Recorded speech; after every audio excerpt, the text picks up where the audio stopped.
Monsieur, Mesdames, bonsoir.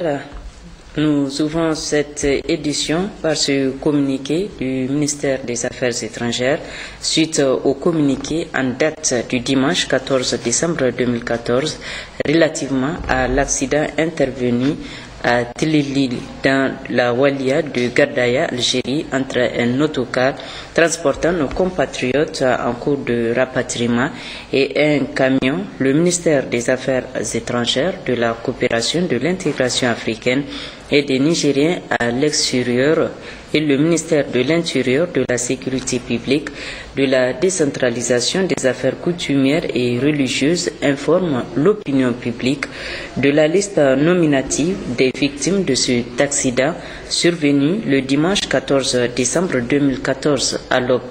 Les 16 personnes blessées sont Sirou Ayoub, âgé d'1 an, Aïdi Hassina, âgé de 30 ans, Amadou Hadou, âgé de 2 ans, Asma Nour Khadija, âgé d'1 an, Ibrahim Jamila, âgé de 35 ans, Abdou Nerem, âgé de 10 ans, Abderrahman Faiza, Atta Youssef, âgé de 30 ans, Sani Zitouma, âgé de 7 ans, Guénoun Abdou, âgé de 5 ans, Latana Abdou, âgé de 2 ans, Moutari Hajer, âgé de 12 ans, Faiza, 30 ans, ressortissante de Gazéré Kanté, Oussena, 40 ans, ressortissante de Souki Matamei, un enfant de 1 an, fils de Oussena, ressortissante de Souki Matamei, Atta, 40 ans, mari de Hajia Larba. Les 8 personnes décédées sont Madame Mariama, 40 ans, ressortissante d'Arlit, Madame Hadiza, 25 ans, en attente de couche, ressortissante de Gouwari Kanté, et sa fille Lalo, 3 ans, Hajia Larba, 30 ans, ressortissante de Ndombisa Magaria, Mademoiselle Sharifa, 12 ans, fille de Hajia Larba, Mohamed, 3 ans, fils de Hajia Larba, 2 filles de Faiza, originaire de Gazéré Kanti. Le ministre d'État chargé des Affaires étrangères, de la coopération, de l'intégration africaine et des Nigériens à l'extérieur et le ministre de l'Intérieur, de la Sécurité publique, de la décentralisation des affaires coutumières et religieuses présentent au nom du président de la République, chef de l'État, son Excellence Issoufou Mahamadou, et au nom du gouvernement, leurs condoléances émues aux familles des personnes décédées et leurs vœux de prompt rétablissement aux blessés. Ils présentent également leurs condoléances attristées aux autorités algériennes et en particulier aux familles des 2 Algériens décédés. Fait à Niamey le 16 décembre 2014. Paix à leur âme. Le président de la République du Bénin, Thomas Ouniayi, était à Niamey ce matin où il a assisté à la cérémonie de pose de la première pierre de construction du nouveau siège de l'autorité du bassin du Niger, ABN. À sa descente d'avion, il a été accueilli à l'aéroport Djori Hamani par le président de la République, Issoufou Mahamadou. Quelques instants après, les 2 chefs d'État ont eu un premier tête-à-tête au salon d'honneur de l'aéroport de Niamey.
L'autorité du bassin du Niger, ABN, aura bientôt son nouveau siège à Niamey. La pose de la première pierre de construction de cette infrastructure qui coûtera plus de 4 milliards de francs CFA a eu lieu ce mardi en présence des deux chefs d'État, Boni Yayi du Bénin et Mahamadou Issoufou du Niger. Synthèse de la cérémonie avec Akouti Woklassan, Salif Garba et Djouari Isiaka. Depuis les indépendances en 1960, les États du bassin du Niger ont décidé de coordonner leurs efforts pour l'exploitation des ressources naturelles du bassin, dont la principale est l'eau. Cet ensemble ou destin commun a eu plusieurs dénominations. C'est ainsi qu'en 1963 est née la navigation et la coopération économique entre les États du bassin du Niger, remplacée plus tard par la Commission du fleuve Niger en 1964. Et l'autorité du bassin du Niger a remplacé la Commission du fleuve Niger en 1980. Donc 50 ans déjà que cette volonté a été exprimée par 9 pays, à savoir le Bénin, le Burkina Faso, le Cameroun, la Côte d'Ivoire, la Guinée, le Mali, le Niger, le Nigeria et le Tchad. Cette organisation intergouvernementale est chargée de promouvoir la coopération et de contribuer à l'amélioration des conditions de vie des populations du bassin par la gestion durable des ressources en eau et des écosystèmes associés. Le président de la République, Issoufou Mahamadou, conscient de l'importance du bassin du fleuve Niger, notamment pour la mise en œuvre de ses politiques de développement socio-économique, on peut citer en exemple le barrage hydroélectrique de Kandaji sur le fleuve Niger et l'initiative 3e, le Nigérien nous c'est les Nigériens, n'a ménagé aucun effort pour renforcer les capacités de l'autorité du bassin du Niger et cela en collaboration avec les autres chefs d'État. Le secrétaire exécutif de l'autorité du bassin a rappelé les différentes réalisations opérées et les difficultés rencontrées pendant les 50 ans d'existence, avant d'exprimer sa gratitude à l'endroit des chefs d'État. Il me plaît d'exprimer ma sincère gratitude à messieurs les chefs d'État et de gouvernement des institutions pour leur soutien et pour avoir accepté de donner à l'ABN la meilleure image qu'elle mérite par la construction du présent siège. Ce siège va à la fois améliorer les conditions de travail du personnel et donner une meilleure image de notre institution. Nous ne doutons pas que nos chefs d'État et de gouvernement, sous la présidence de son Excellence Dr Boni Yayi, lanceront au plus vite le démarrage de la construction. Il n'y a pas d'inquiétude pour que cette construction puisse réellement débuter dans le premier trimestre de l'année 2015, parce que nous en avons besoin. Le ministre des tutelles, Wassalke Boukari, a rappelé également les actions de l'autorité du bassin du Niger avant de rendre hommage aux fonctionnaires de cette institution et aux partenaires techniques et financiers. Depuis sa création, l'autorité du bassin du Niger a à son actif de nombreuses réalisations, notamment dans le domaine des infrastructures hydrauliques et de protection de l'environnement dans le bassin versant. Par ailleurs, plusieurs études stratégiques ont été réalisées, parmi lesquelles on peut citer l'adoption de la déclaration de Paris sur les principes de gestion et de bonne gouvernance pour un développement durable du bassin du Niger. L'adoption d'un plan d'action pour le développement durable du bassin du Niger et d'un programme d'investissement composé de 636 actions, projets et programmes à réaliser d'ici l'horizon 2027.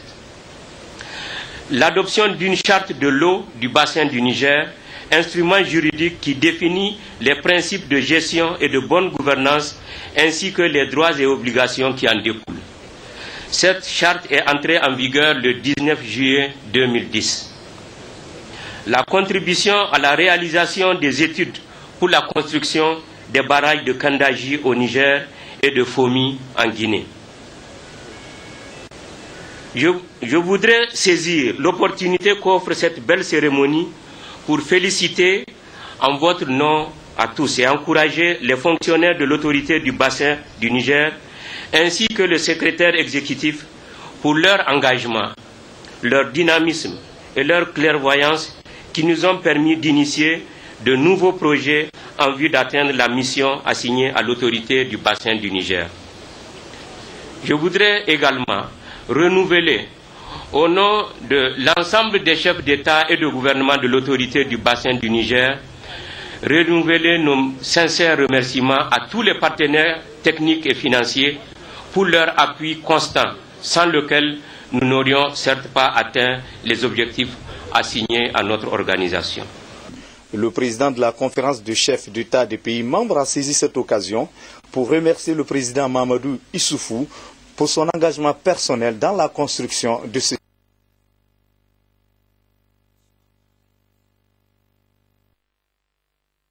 accepter de mettre ce grand espace à notre disposition. Nous n'allons pas vous décevoir. Nous allons tout faire pour que sa construction repose sur un schéma de financement. Et j'allais dire, même si nos ministres se préparent à en discuter, de par votre volonté, le rôle de leadership que vous jouez, eh bien, je suis en mesure de rassurer mes chers collègues. Je n'en pas pour preuve que votre présence ici, parmi nous. Je tiens à dire merci, donc, encore une fois, à mon cher frère, son Excellence, le président Mahamadou Issoufou, pour nous avoir donné cet espace pour la construction du siège. Et merci à tout le peuple nigérien.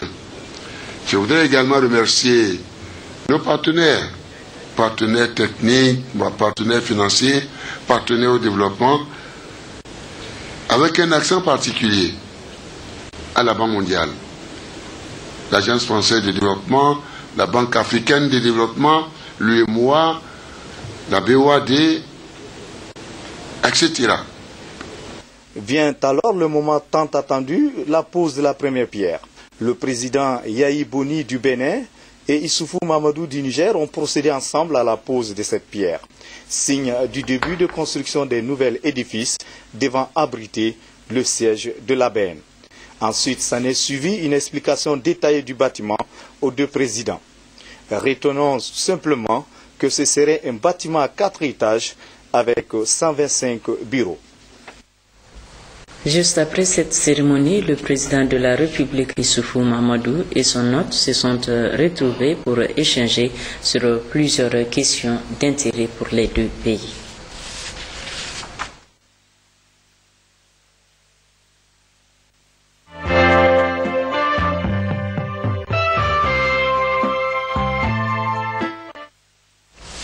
Face à la presse, juste après ce deuxième tête-à-tête, le président en exercice du sommet des chefs d'État et de gouvernement a évoqué plusieurs sujets relatifs au développement, à la sécurité et à la coopération bilatérale entre les deux pays.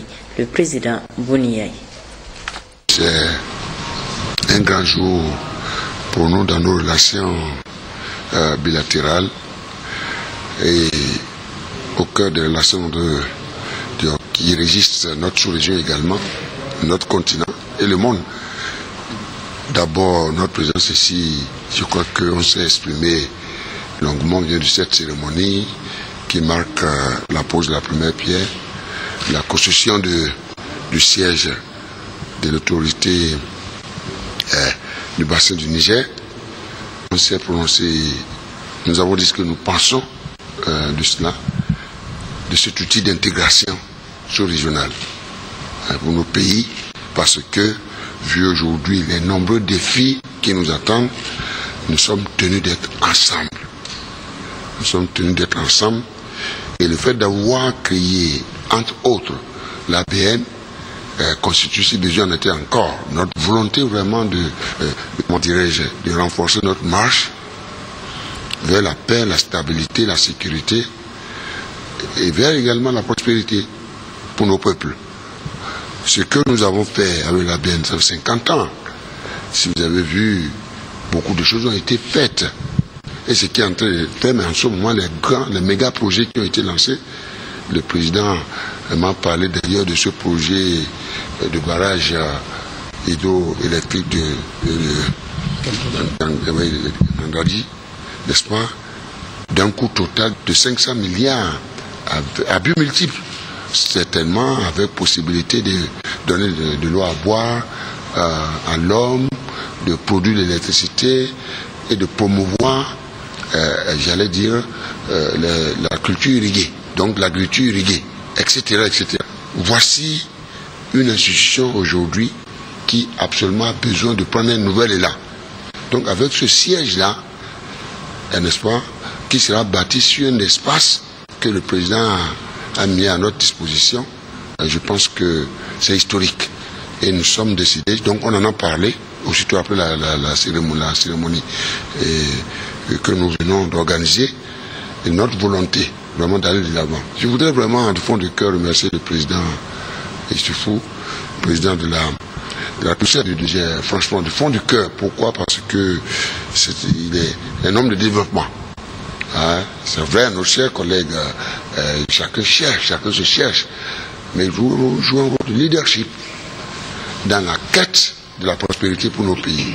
Franchement parlant, c'est pas que parce qu'il est là, je le dis, et puisque nous on s'observe, la preuve, écoutez, nous avons tous compris que c'est vrai, il faut l'intégration régionale, comme il faut aussi, en amont, mais renforcer les relations bilatérales.